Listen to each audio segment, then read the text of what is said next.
Hello everyone, welcome back to my channel. চলে এলাম একটা নতুন সুন্দর দিনের ব্লগ নিয়ে। ঘুম থেকে উঠে প্রথমে খেলাম 1 কাপ ওয়ার্ম ওয়াটার, তারপরে নিলাম 1 গ্লাস ছাতু। এই ছাতু শরবত আমি এখন খাওয়া শুরু করছি অ্যাজ এ এনার্জি ড্রিঙ্ক, কারণ সারাদিন দৌড়ঝাঁপ করাতে প্রচুর এনার্জি লাগে। তো দিনের শুরুটা একটু এনার্জি ড্রিঙ্ক দিয়ে এখন ভাবছি শুরু করব। গতকাল রাত থেকে ভোর অবধি প্রচণ্ড বৃষ্টি হয়েছে, আর দেখো সামনের মাঠটায় জল জমে গেছে, এতটাই বৃষ্টি হয়েছে। আর ঠান্ডা বেশ ভালো, ওয়েদারটা এত ভালো, মন করছিল একটু ভালো মন্দ খাওয়ার। বাঙালি মানুষ, আমাদের তো ওয়েদার ভালো হলেই মন করে যে একটু ভালো কিছু খাই। তো আমাদেরও ইচ্ছা করছিল সেরকম কিছু খেতে, আর বাড়িতেই বানাবো ভাবছিলাম। বাইরে থেকে তো এখন খাওয়া কমিয়ে দিয়েছি, তো দেখি কি বানাই। চলো দিনটা শুরু করা যাক তাহলে, তোমরা দেখতে থাকো স্কিপ না করে। জিদানের ব্রেকফাস্ট করিয়ে দিয়েছে এবং এখনও খেলছে। আমি এইদিকে ঝটপট দুপুরের রান্নাটা সেরে নেব। আবার জিদানের লেট ব্রেকফাস্টও রয়েছে। সমস্ত কিছু প্রিপারেশন একে একে করে নিতে হবে, কারণ হাতে তো বেশি সময় পাওয়া যায় না। আমাদের ব্রেকফাস্টের জন্য একটু নুডলস বানাবো, তো সেই জন্য গাজর, বিনস, রসুন এগুলোকে কুচি করে নিয়েছি। এদিকে 2টো ডিম বের করেছি আর নুডলসটাকে সেদ্ধ করতে বসিয়েছি। এই যে দুষ্টু ছেলে দিদান, যখনই দেখে মাম্মি কিছু কাজ করছে, খেলতে খেলতে হলেও রান্নাঘরে চলে আসবে আমার কাছে। আর যেহেতু কিচেনের কাউন্টারটা একদমই ওপেন এরিয়াটার সামনে, আমার ওপেন কিচেন, তো খেলতে খেলতেও প্রায় সময় চলে আসে একটু আওয়াজ পেলে। ফ্রিজের দরজা খুললে ছুটে চলে আসবে, ক্যাবিনেট খুললে ছুটে চলে আসবে। সবসময় ও বারবার ওয়াচ করে যে আমি কি করছি। এখন আমাদের দুজনেরই অভ্যেস হয়ে গেছে, কারণ জিদানও জানে এই সময় মাম্মি কিচেনে রান্না করবে, আমাকে কোলে নিতে পারবে না, আমার সাথে খেলতে পারবে না। তো আমি এখন একা একাই খেলবো, আর মাম্মি মাঝে মধ্যে আমাকে এসে দেখে যাবে। আর আমারও অভ্যেস হয়ে গেছে, রান্না যতই আমার ইম্পর্টেন্ট থাকুক না কেন, আমি ব্যস্ত থাকি না কেন, চোখ কান সবসময় আমার সজাগ থাকে জিদানের জন্যে। রাখতেই হয়, যেহেতু আর তো কেউ বাড়িতে থাকে না, আমাকে সবসময় ওকে চোখে চোখে রাখতে হয়। ব্রেকফাস্টটা একটু হেভি করছি, তার কারণ অনেকগুলো কাজ যেহেতু করব, আর লাঞ্চ খেতে যদি দেরিও হয় অসুবিধা কিছু নেই, সেই জন্য একটু হেভি ব্রেকফাস্ট করাই আমাদের এখন অভ্যেস হয়ে গেছে। মাঝে মধ্যে না আমরা ব্রেকফাস্ট আগে স্কিপও করতাম, বহুদিন গেছে ব্রেকফাস্ট খেতাম না, একদম দুপুরের লাঞ্চ করে নিতাম, কিন্তু এখন আর ব্রেকফাস্টকে আমি স্কিপ করি না। এখন বসে গেছি জিদানের লেট ব্রেকফাস্ট নিয়ে। আজকে দিয়েছি একটু সুজি, আর আমি হলের মধ্যে বসেই খাওয়াচ্ছি যেহেতু রান্না চলছে। তারপর ওকে রান্নাবান্না করতে করতে হয়ে গেল আমার খাওয়ানো। আর একটু বাইরে বেরোলাম, বাইরে বলতে একটু লবিতে এলাম জিদানকে নিয়ে, কারণ ঘরের মধ্যে দেখছিলাম বোর হয়ে যাচ্ছিলো খেলতে খেলতে, ভাবলাম একটু লবিতে নিয়ে ঘোরাই। তারপরে আবার ঘরে ফেরত এসেছি।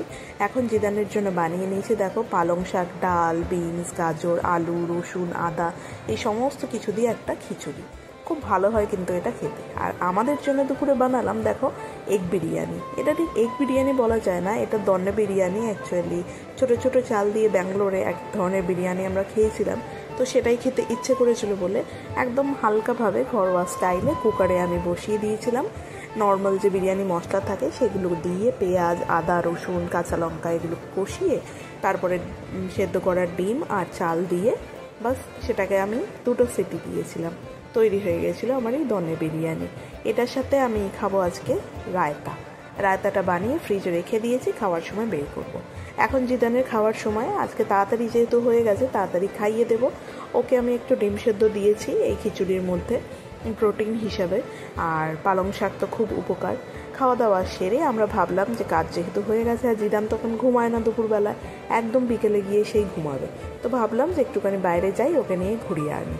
তো এই বলে আমরা নিয়ে বেরোলাম। আর জিতের সকাল থেকে অনেকটা কাজ এগিয়ে গেছে, এখন 2 ঘন্টার একটা ব্রেক পাওয়া গেছে, আবার এসেও কাজ করবে। তো সেই মতন বাড়ির সামনে সিটি সেন্টারে আমরা এখন একটু যাব। জিদানের জন্যই আমাদেরকে প্ল্যান করে বাইরে এইরকমভাবে বেরোতে হয়, কারণ কলকাতা থেকে আসার পর আমরা একদিনও বাইরে যাইনি। পয়লা বৈশাখে যাব ভেবেছিলাম কিন্তু পারিনি।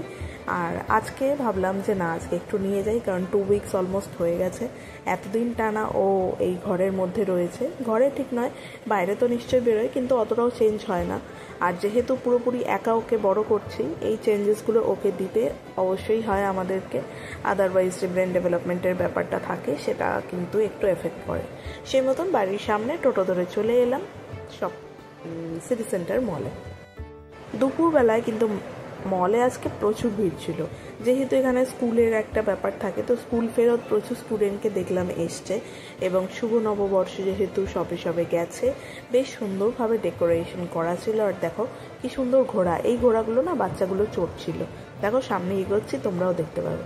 ছোটো ছোটো বাচ্চারা কি সুন্দর ওটার উপরে হপ করছে, আর হপ করার কারণে সেটা এগিয়ে যাচ্ছে দেখছি। জিদানও ওদের দিকে তাকাচ্ছে। এখন জিদান অনেকটা ছোট, ওই ঘোড়াটা চড়ার বয়স জিদানের হয়নি, তো ভাবলাম পরে যখন আসবো বড় হবে তখন চড়াবো। এরপরে এই যে সুন্দর জায়গাটা সাজিয়েছে দেখো, এখানকার ঐতিহ্য টয় ট্রেন, সে টয় ট্রেনের সামনে দাঁড়িয়ে জিদানের ছবি তুললাম, আমিও ছবি তুলেছি। আর মলটা এত সুন্দর না, বেশ ভালো লাগে, অনেকটা ওপেন এরিয়া, খোলা মেলা, বেশ সুন্দর। কিন্তু খাবারের অপশান একটু কম দেখলাম, ওপরের দিকে তো একেবারে খাবারের অপশান নেই। তারপরে আমরা না গ্রাউন্ড ফ্লোরে গেলাম, কারণ ওপরটা বেশ গরমও লাগছিল, যেহেতু ওই শেডটা দেওয়া ছিল না ছাদে, সেই জন্য একটু গরম ছিল। তো আমরা আন্ডারগ্রাউন্ডে এখন আছি, এই জায়গাটা বেশ ঠান্ডা মতন। আর আসার পরে যথারীতি এই যে গাড়ি দেখে জিদানবাবু তো থেমে গেছে, ও তো গাড়ি দেখলে এক পাও এগোতে পারে না। আর এই গাড়িটা না সত্যি সুন্দর, আমারও বেশ ভালো লাগছিল, নতুন ছিল এই গাড়িটা। যেতে আসতে বারবার জিদানের চোখে পড়ছে, আর জিদান সেই গাড়িটা নিয়েই ব্যস্ত হয়ে রয়েছে, ও তো কথা শুনবেই না। তারপরে ওর যেহেতু এখন খাবারের সময় হয়ে গেছে, আমি ওকে একটুখানি খাইয়ে দিচ্ছি দুধ। ফিডিং টাইমটা তো স্কিপ করা যাবে না, কিন্তু কতক্ষণ ওকে আর আমি গাড়ি থেকে দূরে সরিয়ে রাখবো, সে তো বারবার গাড়ির দিকে যাচ্ছে আর গাড়িতে বসার চেষ্টা করছে। তো ভাবলাম যে ঠিক আছে, যখন এত বায়না করছে চড়িয়েই দিই। তাই বললাম যে দাদা আপনি গাড়িটা ওকে বসিয়ে চড়িয়ে দিন। ওর পেছন আমি দৌড়তে লাগলাম। সবচেয়ে বেশি মজা পায় জিদান এই গাড়ি চড়াতে, ওর গাড়ি ভীষণ পছন্দ। আর রিসেন্টলি ওর তিনটেই ফেভারিট জিনিস, একটা হচ্ছে বই, আরেকটা হচ্ছে গাড়ি, আরেকটা হচ্ছে বল।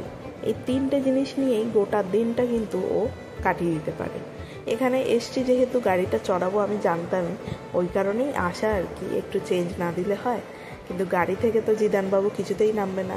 আর যে দাদাটা ছিল ওখানে, সেও ওকে না নামাতে চাইছিল না, ওকে ওই গাড়ির ভেতরে বিভিন্ন গান বাজছিল, মিউজিক যে বাটনসগুলো ছিল সেগুলো দেখিয়ে দিতে ও নিজেই সে বাটন প্রেস করে গানগুলো চালাচ্ছিল।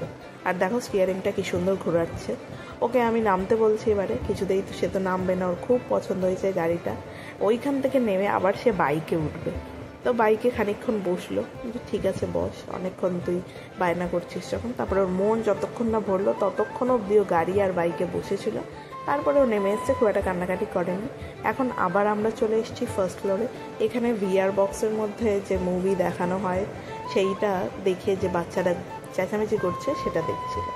এরপর আমরা বাড়ি চলে এলাম, এবং বাড়ি আসার পরে না একটু ছাদে উঠেছিলাম, কারণ বাড়ি ঢোকার পথে দেখতে পাচ্ছিলাম এই যে পাহাড়টা, সেই সুন্দর পাহাড়টার ভিউটা আগেও একবার দেখানোর চেষ্টা করেছিলাম কিন্তু পারিনি, কারণ এত মেঘলা ছিল। আজকে খুব সুন্দর আকাশ পরিষ্কার একটা ভিউ দেখা যাচ্ছে, তো ভাবলাম যাই তোমাদের সাথে শেয়ার করি। এই বলে আমরা সোজা ছাদে উঠে গেলাম, এবং ছাদ থেকে এই ভিউটার ছবি আমরা নিয়েছি। এতটাই সুন্দর ভিউ, মানে ভাষায় বলে প্রকাশ করার মতন নয়, চোখে অবশ্যই এর থেকে অনেক ভালো ভিউ আমরা পেয়েছি।